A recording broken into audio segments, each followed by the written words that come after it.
অবহেলিত এক জীবনের গল্প। অবহেলার একটা লিমিট থাকা দরকার। কেউ একজন তোমাকে দিনের পর দিন কেয়ার করে যাচ্ছে আর তুমি সেগুলো মুচকি হেসে এড়িয়ে গিয়ে ভাবছো এসব তোমারই প্রাপ্য। এরকম তো কতজনই আছে কেয়ার করার মতো।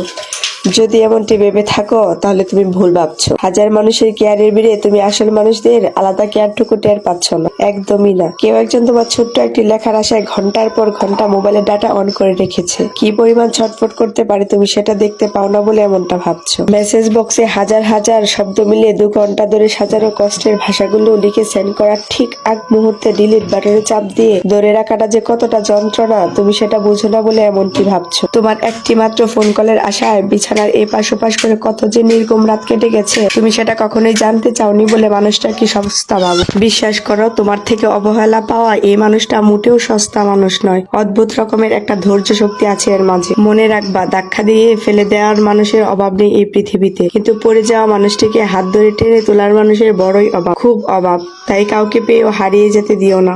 জীবনে ভালোবাসার মানুষের চাইতে ভালো রাখার মানুষ থাকাটা ভীষণ জরুরি।